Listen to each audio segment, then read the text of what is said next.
What is going on, everybody? Welcome back to the Pit Limiter Podcast. This is episode number 4. I am Zach Buchanan, one of your hosts, and John Poole once again joins me. What's going on, buddy? Not too much. How are you doing, bud? Awesome. Great. There's a lot of stuff that has been going on in the motorsports world the past week, which leads us into our next segment, Stop and Go. John, what do you got for us? Well, first news story of the week, Fernando Alonso has been announced to become a McLaren Racing Ambassador. This basically allows him to test the F1 car, and it kind of leaves that door open if he wants to jump back to Formula One if McLaren is somehow successful. So Hailie Deegan, who was the first woman to win a NASCAR K&N race, got her second K&N win at the Las Vegas dirt track last Thursday. She's also going to run 6 races in the ARCA Series for Venerini Motorsports this season. She also drove the first ever Toyota Supra pace car in the Xfinity race on Saturday. So some IndyCar schedule talk. Ricardo Juncos has talked with the local government in Argentina about bringing an IndyCar race there as soon as next year. IndyCar says there is no compromise to where they could run both a race at the Gold Coast and Argentina, and a decision about the Gold Coast should be coming within the next couple of weeks. So something that's a little scary for IndyCar fans, Long Beach, the city of Long Beach, approached the Angels about possibly exploring a waterfront ballpark. There's no confirmation of this yet or how it would affect the Long Beach Grand Prix, but it's definitely something to think about if you're an IndyCar fan. Pippa Mann has been officially announced to drive for a new entry in the Indianapolis 500, Clausen Marshall Racing. She will pilot the number 39 Driven to Save Lives Chevrolet. So some sad news for Patricio O'Ward, who's been searching for an IndyCar ride since he's mutually left Harding Steinbrenner Racing. He will not be racing in the GP of St. Pete this weekend.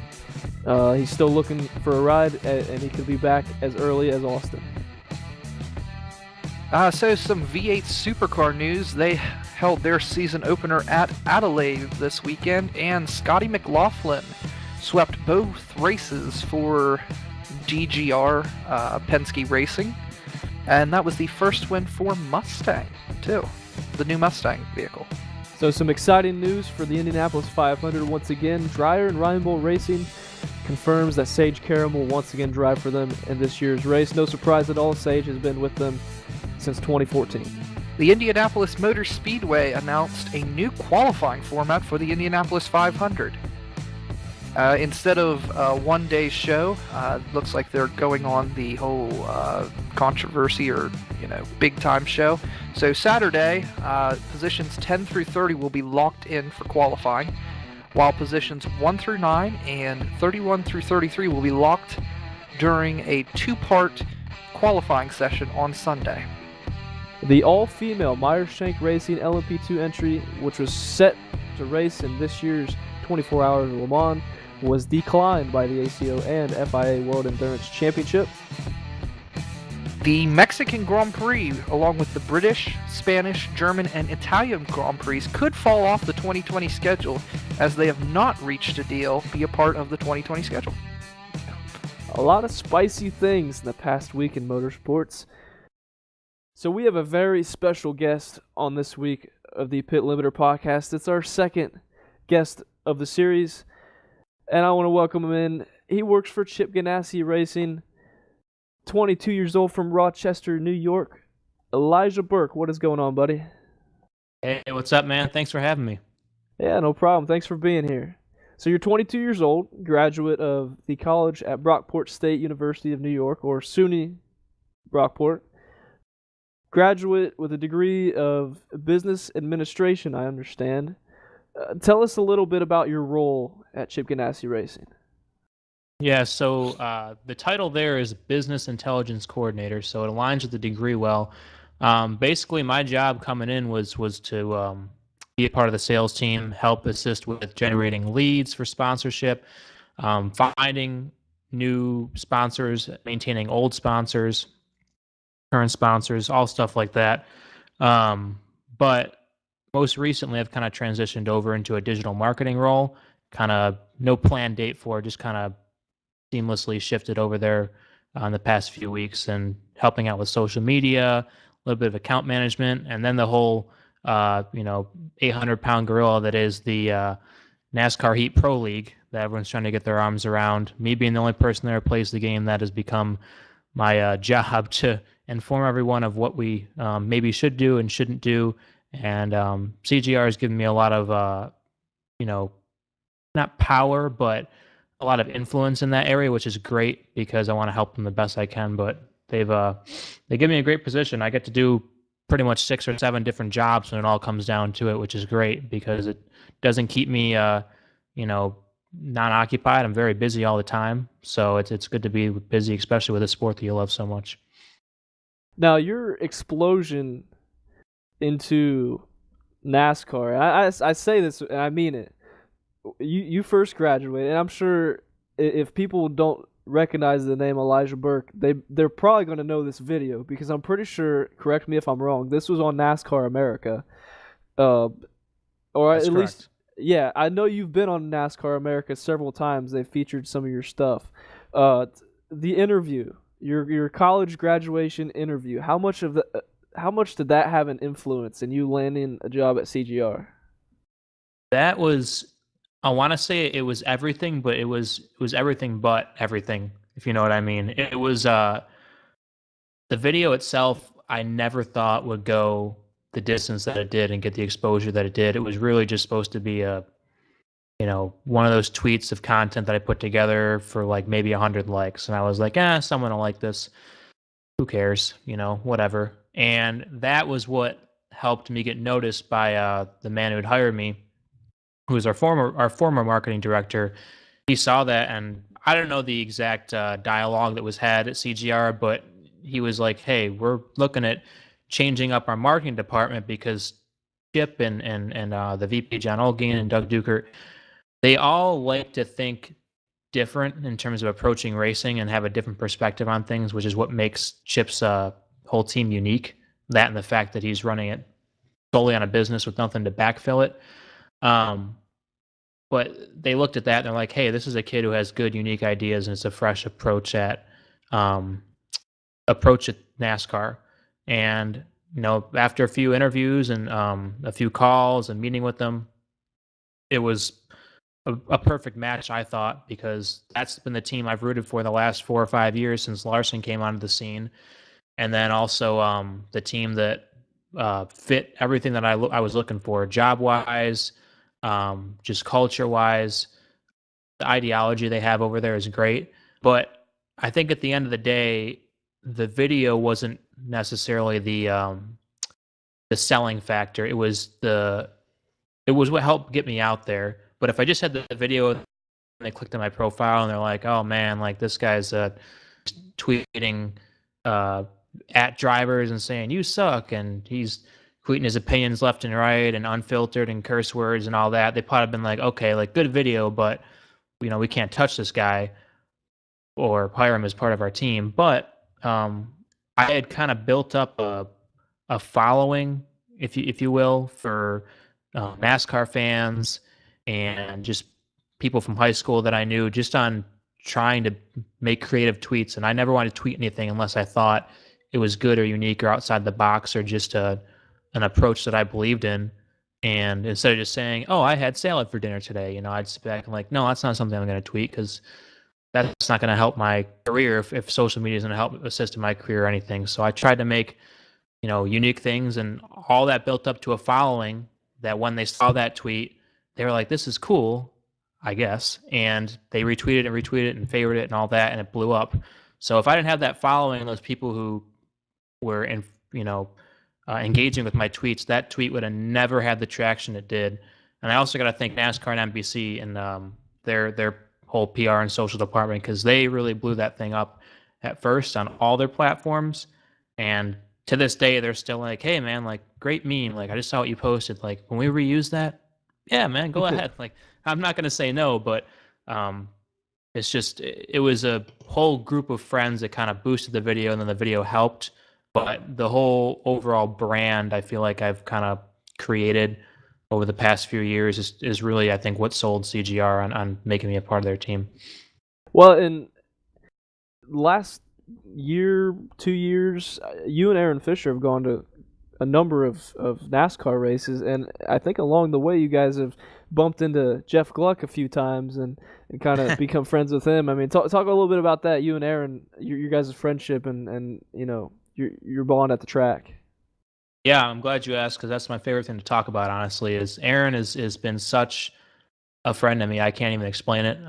We met on Diecast Crazy, Diecast forum website. If no one knows about it out there, but that was back in like 2013. Just emailing companies for hero cards left and right, and we were collecting them, stacks of them. Now we're burning them in fires. We don't know what to do with them. It's like the SpongeBob episode. We tried burying it, shredding it. We just started to give them all away. Like we had so many of them. So, we started to go to races. I think Jeff Gluck actually played a huge role in getting us out to our first race. I think it was the 2014 fall New Hampshire race. He had a giveaway on his Facebook page, and he's like, listen, Sylvania gave me 4 tickets and packages to give away. I don't know how to do this sweepstakes, so the top 4 comments with the most likes win. So I posted a comment, and I was telling everyone and their cousin's cousin to go like it, and they did. And we finished 3rd or whatever, and we got the tickets, and we're like, oh, we're going to New Hampshire. And we went, and after that, I mean, I probably FaceTime Aaron 4 or 5 times a week. We'll call each other 2 or 3 times a week and just talk about NASCAR and life. And Jeff Gluck has been there, just kind of watching. He knew Aaron as like a personality kind of in the sport, kind of not through me, but when we'd always be there together. And then when my video blew up, Jeff was like, holy crap, and he was following it and he was tweeting about it. And with Jeff's following, I mean, I know he's his own independent writer now, but with his following on Twitter, I was still surprised he even cared that, little me was getting any kind of attention, in terms of getting a job. And he followed that and he would tweet about it, and we'll meet at the track and talk about things. And, whenever me, Aaron, and Jeff are there, there's always a 10, 15, 20-minute conversation to be had because, Jeff's a great guy, Aaron's a great friend. And the one thing that was hard about transitioning to this job, I think, was for any race fan, this would be difficult, I think, is just those times that me and Aaron would pour so much money and so much planning and effort into one race weekend and then another race weekend and another one, just plan over and over. And you get to go and you can have whatever opinions you want. You can go do whatever you want at the track. There's no schedule for you. You can go get autographs. You can go get pictures with drivers. In the last 3 or 4 years, it kind of started to wear off a little bit. And then the job came and it's like, all right, it's time to be professional. It's time to represent a company. It's time to represent sponsors. And Aaron can still go and do whatever because he's just, totaling cars up in New York for his insurance company he works for. But we haven't been able to go to as many races. We lived 3.5 hours apart from each other that entire time. People thought we lived in the same town, but never lived any closer than 3.5 hours. Wow. And now I live down in Charlotte, which is even farther. So if he comes down, bro, like it's on. Like we're gonna have go-kart, and we're going out to eat. We're going to a race or something. But that's the hardest thing is A, being far away, but B, you can't. It's time to work when you go to the track, and that's a sacrifice that needs to be made because I want to work in racing, no doubt, and that's what my passion is. My passion is to help CGR in any way possible. But it's just those good times you got to take and cherish because, especially with Aaron's friendship, it's been so great through it all that you kind of miss like, oh man, like I'm not gonna get to go to a race and just hang out, anymore unless someone's gonna know you or someone's gonna see you or someone will record you, and it's like, oh hey, there's that kid, and you can't. You gotta watch what you say, gotta watch what you do, and I always have, but you just gotta be very careful with whatever's going on, and it's a totally different approach, but it's nothing I would give up, and Aaron's still always been a true friend, and Jeff's still there too, always asking how the day's going, so it's very fun. That's awesome, and that's one thing that you mentioned that I wanted to bring up. Your role with the team, it's not just at the office, at the track. Tell me a little bit about what you do at the track. Yeah, so most recently, Atlanta was the first race I Daytona is really the first race I got to go out to with the team. Last year, just being a sales employee, was kind of just inside and being in the office. But Daytona, kind of capturing content for our partners. And, we had Cessna there. We had Advent Health, who were a big part of our whole weekend. It was Jamie's last weekend with Cessna, or one of them. It was Advent Health at a primary paint scheme with the 40 cars. That was cool. But just capturing content for them, putting together videos and Instagram stories and tweets. But then Atlanta, I had the pleasure of taking around the ComServe folks, who were the new primary on the one car, and just showing them around, introducing them to NASCAR again, because they were in, I think, 5 years ago with us, 7 years ago.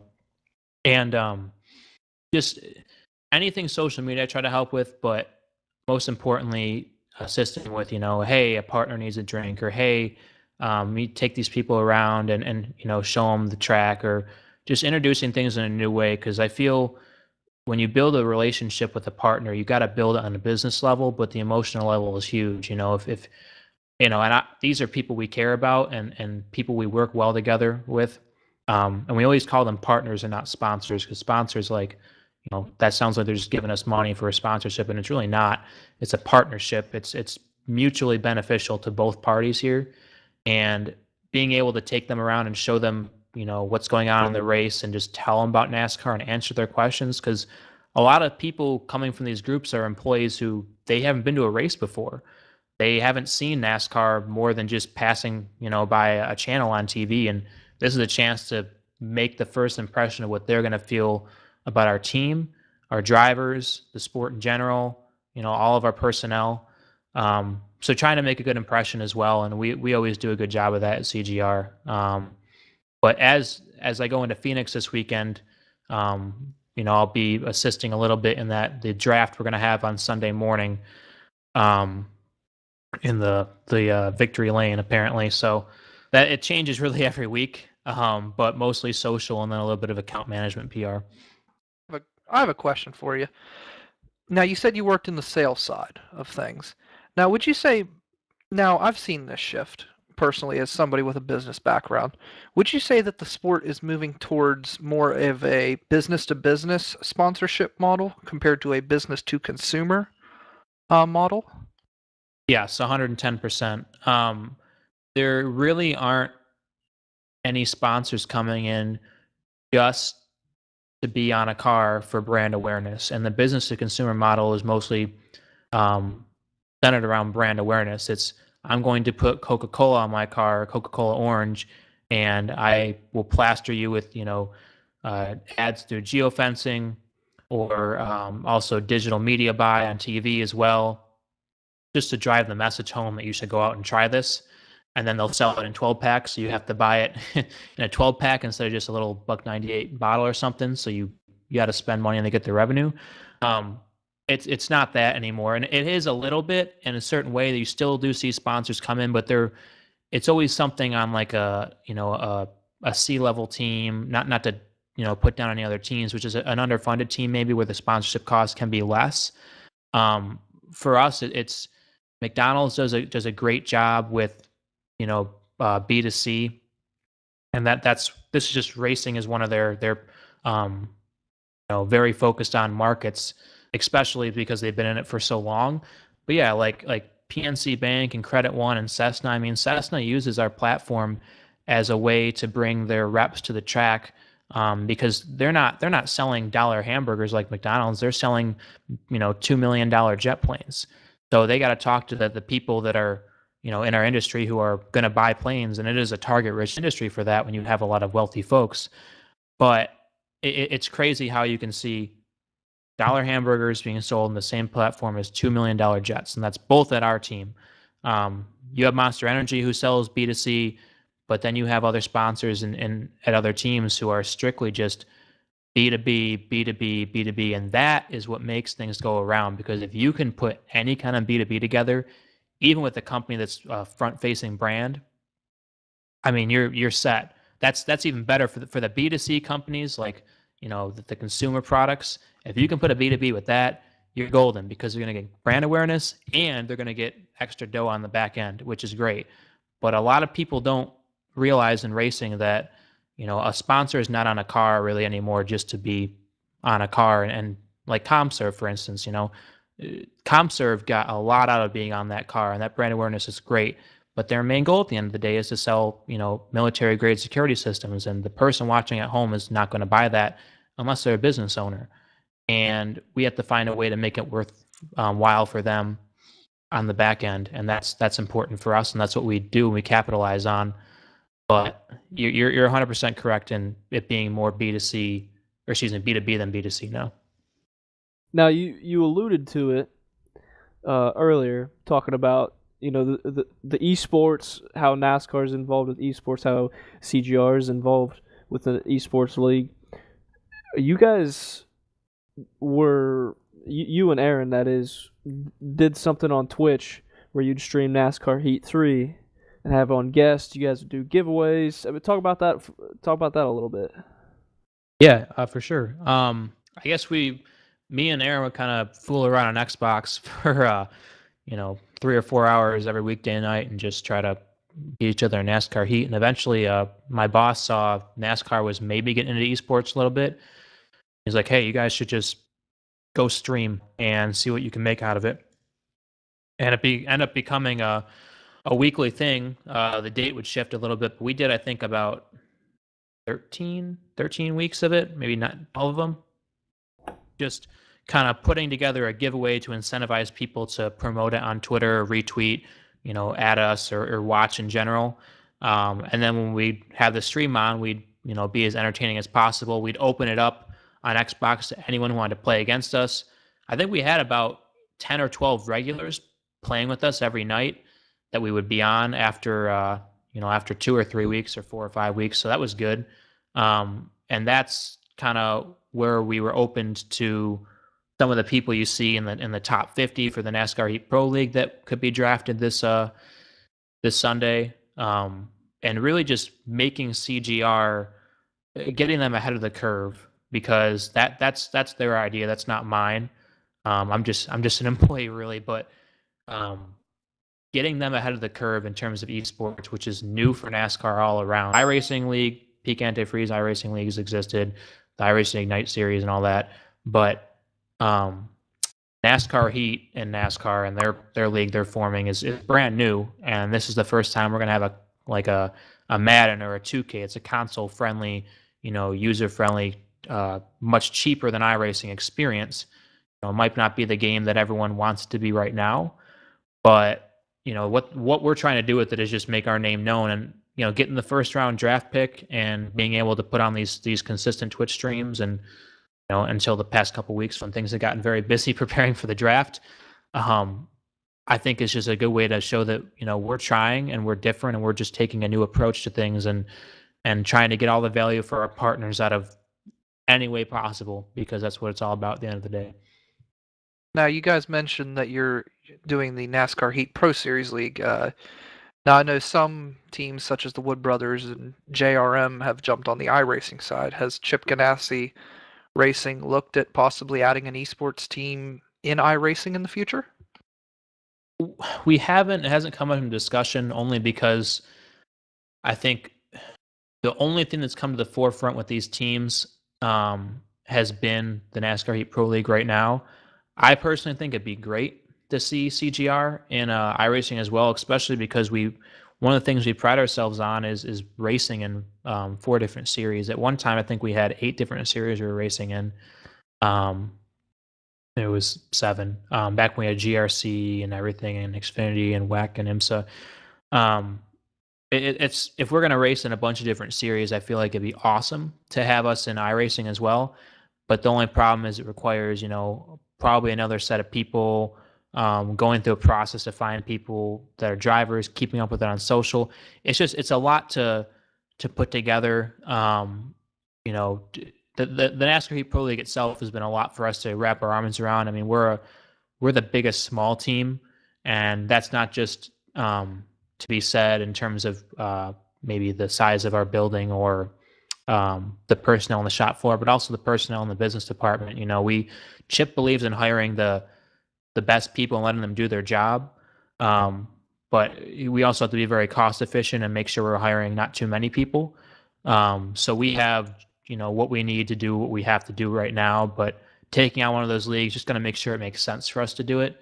But I personally love to see it. I think iRacing is a great platform, and what they're doing and what the other teams have done with it is interesting. And I suppose we'll see how it plays out and then make our decision from there. Well, the cost of it, that you make a good point with that. I saw somewhere, I believe it was on Twitter recently, that JRM bought Michael Conti, who is one of their esports drivers, bought him equipment to, like a computer that was beefy enough to handle iRacing. If you've got teams purchasing equipment for their drivers for esports, then yeah, that I could see where that would become a hefty expense on top of personnel. Yeah, for sure. And with the NASCAR Heat Pro League, they've talked about giving drivers salaries and paying them to play. And I don't know exactly what it's going to be. Don't take my word for it, but it's interesting to see all the expenses and go into this for something that's not real racing. Not to put down iRacing, not to put down NASCAR Heat, but it's a virtual world, and the virtual world is important to invest in because, well, it's very popular. I mean, you see what Overwatch does, what Fortnite does, what Madden, 2K, all these different esports leagues are booming. But at the end of the day, a lot of these other teams in their sports have money to just throw away on certain things and just millions and millions and millions. I mean, we got to sometimes watch and make sure we're not nickel and diming, but just being very efficient, especially when you're running a team as a business like Chip. I mean, he doesn't have, a Penske trucking business behind him or a dealership behind him. This is just his only thing. So we got to make sure we're spending money in the right place when we're doing things different. And iRacing is just another thing to take on. But hey, I think if NASCAR Heat goes well this year and we find maybe two personalities in iRacing we like or something there, that could be a very probable thing. But as well as that, we got to watch our performance on the track, which has been very good this year so far. I'm pleased with it. We're pleased with it. But we're always trying to get better there as well. But we're also trying to make sure we aren't putting too many eggs in the virtual basket if we're not winning every week on the side. We want to get better. We're doing well, but we got to make sure that we're doing things strategically and making sure that what's important right now, what's best for us, all that kind of stuff. Yeah, there was definitely a question. I mean, definitely surrounding Chevrolet. Their performance last year as a manufacturer, and then Kurt Busch joining you guys this year, how he would perform with a new team and getting acquainted and everything, and Kyle ran really well at Atlanta, and Kurt led laps at Vegas. So yeah, you guys are looking pretty solid this year. Yeah, for sure. I think Kurt has been a like rejuvenating for the team. He wants to go out there, and he will not settle for anything less than winning. He's just like Kyle, basically, but just a couple more years on him, I guess. He loves to give the team feedback. He loves to incorporate our people and come in and meet with us and talk with the team and make the car better. He wants to teach us everything that he knows, which is great. And he takes time to talk with our business people as well. I mean, he'll come around, we'll chat for a little bit, which is great. Kurt's, you may hear things about him at other teams, or may just you can read whatever you want or see whatever headlines you want in the past. But I think Kurt's a great individual who, has showed his true colors here, and that's someone who wants to win and someone who respects everyone he works with, and that's what we look for in a driver, especially Chip, who loves winners but knows what it takes to be a businessman as well. But yeah, Kyle's performance this year has been stout so far. I mean, Atlanta, he was killing it. Just one pit road penalty. You're going to have those, though. He wants to win just as bad as Kurt does. And Kurt being the top finishing Chevy the last 2 weeks has been amazing. Him and Matt McCall have done a great job of strategy and setting up the car. And Ryan Briganti, the car chief, has done a great job as well. But that whole one team is on fire right now, and I think that's going to drive the 42, which we know can go fast, to go even faster. And once we get that all dialed in, I mean, other teams watch out this season because it'll be one to reckon with. Definitely, for sure. Which, talking about performance of teams and everything, I think that leads us into our discussion. The aero package, which has been a big talking point. NASCAR fans obviously, but even fans outside of NASCAR have kind of tuned into this to really see what it's about. And we've gotten two pretty solid samples of it from Atlanta and from Las Vegas. Fellas, how we feeling about this so far? I mean, what's your general thoughts and 2 races into this? I was just going to say that personally, to me, I don't know. I'm a cynic at heart. I just can't get behind it. In all honesty, it looks good for about 3 or 4 laps, but then it just looks the same, just slower.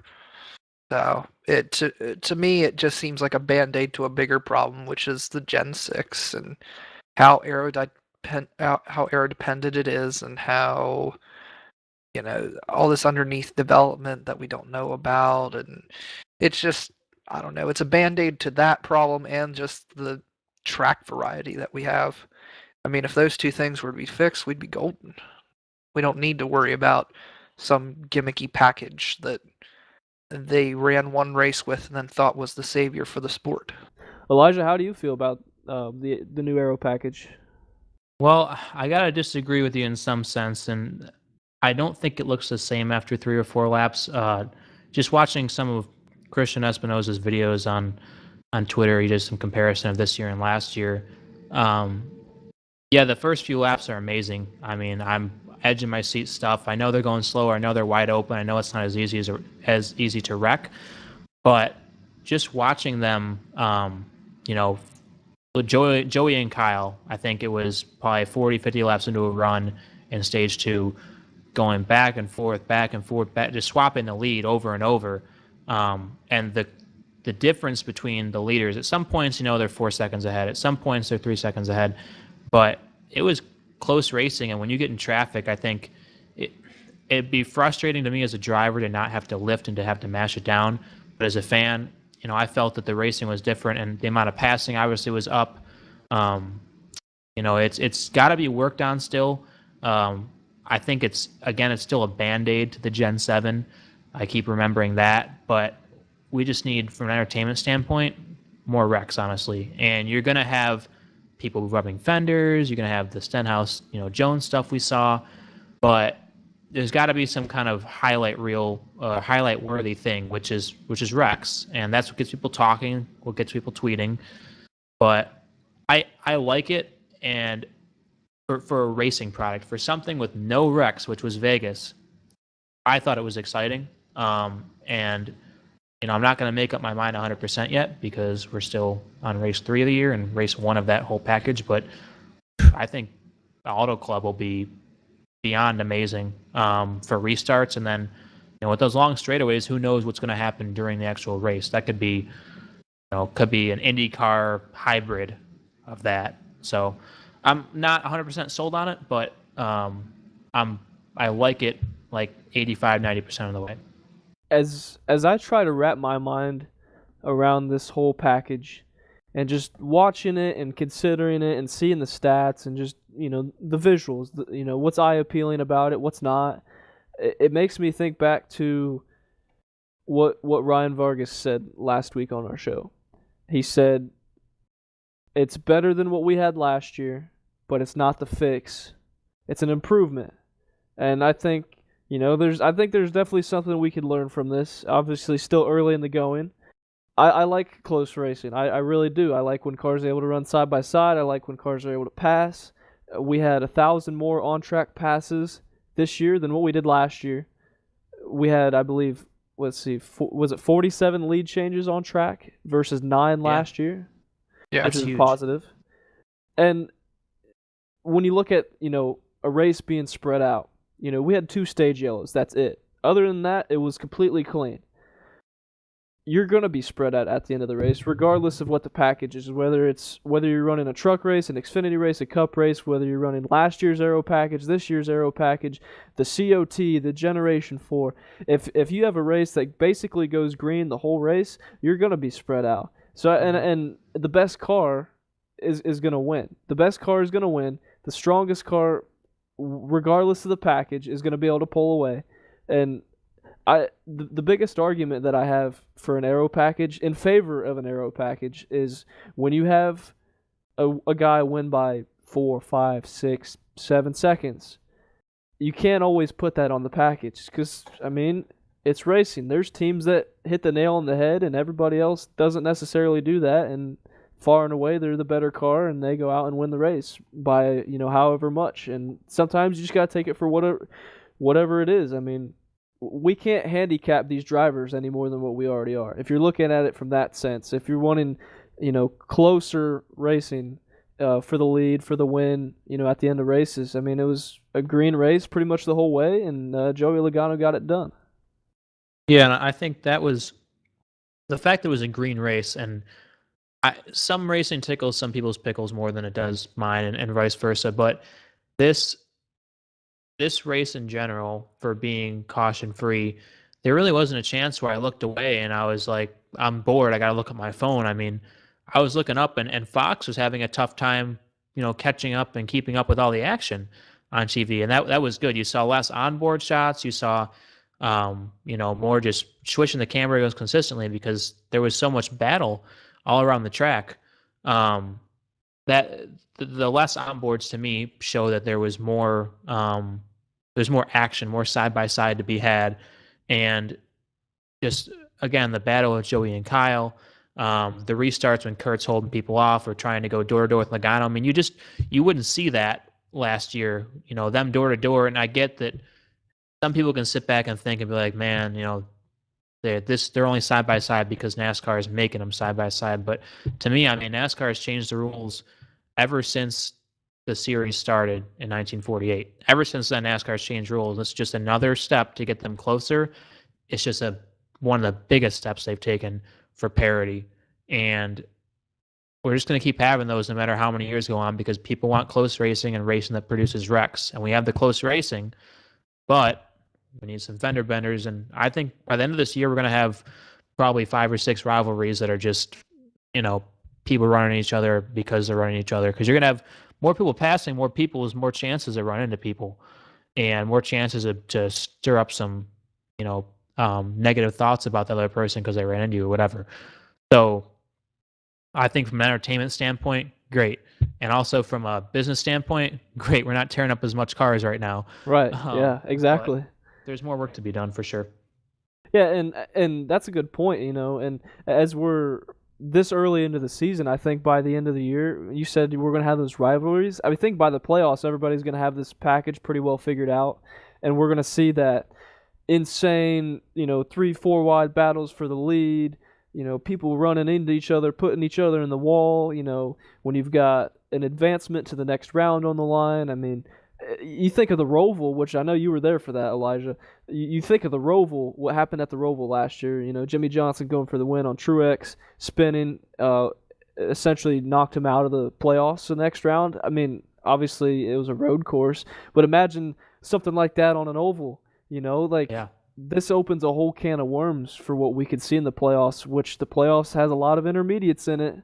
This package plays great to that. So I'm excited. I think. Well, imagine the last final laps of Homestead. There's a late race yellow and there's a restart. I mean, can you imagine with, let's say 3 or even 4 of the championship 4 drivers in the top 5 or 6 just having to go at it with this package? I mean, you would be all over the guy in front of you and probably just drive it and send it in there and move him out of the way because you're going to be close enough now to do that.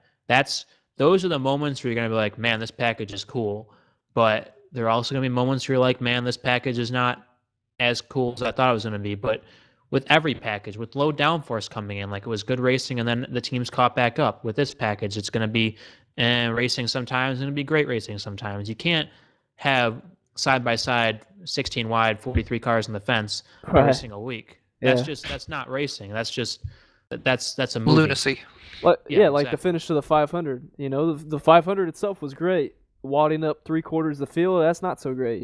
So Yeah, it's the 500 was the resurgence that NASCAR needed, the Barstool Incorporation, the race itself, the big one. It was all great. Everything about that race I think was great, and the finish could have been side by side though. That's what the fans will say, like, man, that was great, but man, I mean, I wish Kyle could have got side by side with Denny. Like, it leaves you wanting more, and that's the good thing. And as much as people complain, after that race in Vegas, I'm still going to tune in the next week because that's still something I've never seen before. And as a fan, seeing things you haven't seen before, probably going to make you tune in next week to see if it can get even crazier. exactly, it's like a cliffhanger to your favorite show. It makes you want to watch Right. next week's episode. You hit it on the nail. So as we start to wrap things up, IndyCar's season opener is in St. Petersburg this weekend. Let's make some picks, not only on who's going to win the first race of the season, but also who's going to win the season-long championship. I think it's going to be a great season. Last year was great. John Poole, who's going to win the race Sunday at St. Petersburg? Who's going to win the championship? Ooh, that's a really tough one. As for season championship, I'm really leaning towards Rossi. He was so close last year. Had a breakout year. I think he's ready to take that next step and beat Scott Dixon.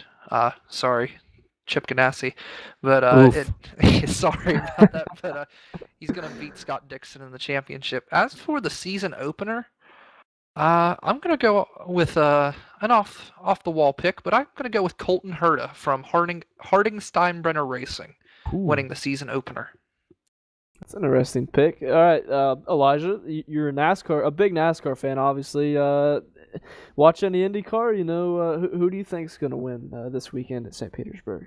I have watched a lot in the last 2 years. It's got my attention. I mean, not to diss Felix Rosenqvist in any way because he is going to win a race or multiple races this year. But I don't know how you can pick against Scott right now. I mean, just seeing him around the Daytona and talking with him and everything he's doing, he's in the best shape of his life, I feel like, and he's going to go out there and I think he's going to win the race and the championship. I know I'm biased. You can call me biased, but Felix will win more races if I come back and You're answer biased. this again. I know. If I come back and answer this again for more races in the year, I'll answer Felix for some, but I think first race of the year, Scott can get it done, and I just see him making history and getting that 6th championship for sure. Him and PNC Bank have been a match made in heaven, and I can sound PR, so I can sound, very biased, but that's the guy I'm going with, and I think we'll finally beat Penske, so that'll be good. One thing I didn't realize though was PNC Bank is headquartered in Pittsburgh, where Chip's from. I'd never made that connection before.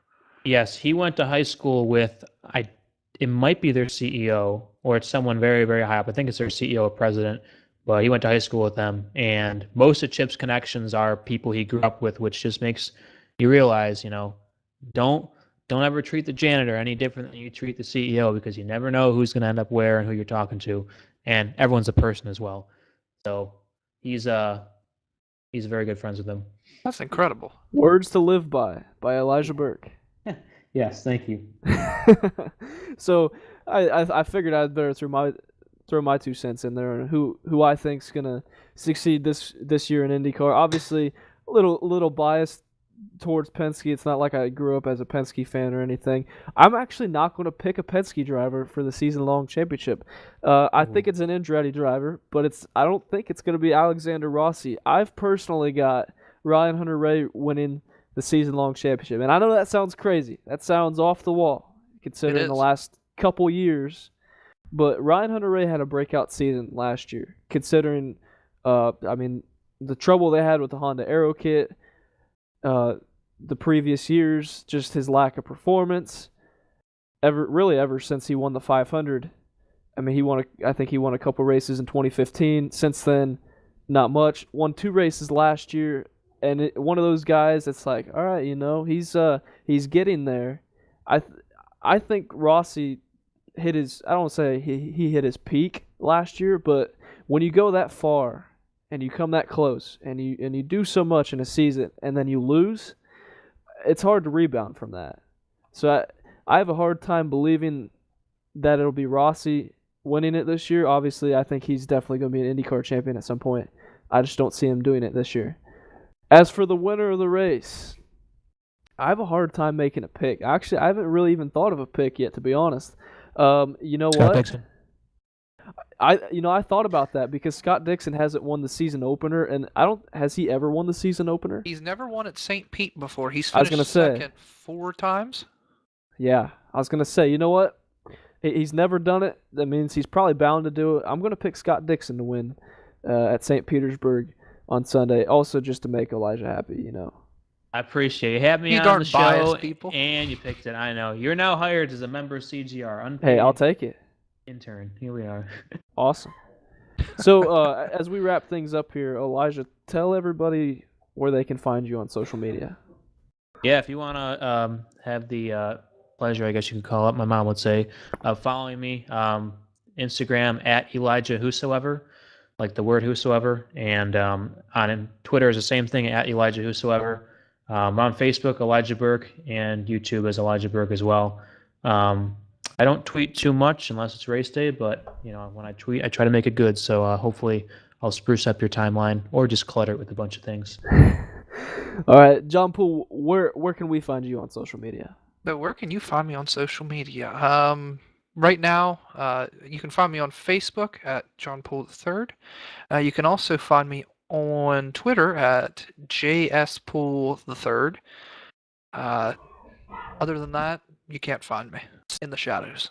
Ooh, mysterious. You can follow me on Twitter or Instagram at ZBuchanan4. I race karts, so follow my Facebook page at Zach Buchanan Racing. Also, check me out on YouTube, Zach Buchanan as well. John Poole, thanks for joining me as a host again. Well, thank you, Zach. It's always a pleasure. And Elijah Burke, thank you, sir, for joining us as our second guest on the Pit Limiter podcast. Yes, thank you, Zach. Thank you, John. I appreciate it. It's a pleasure to be on here. Everyone, keep tuning in. Great podcast.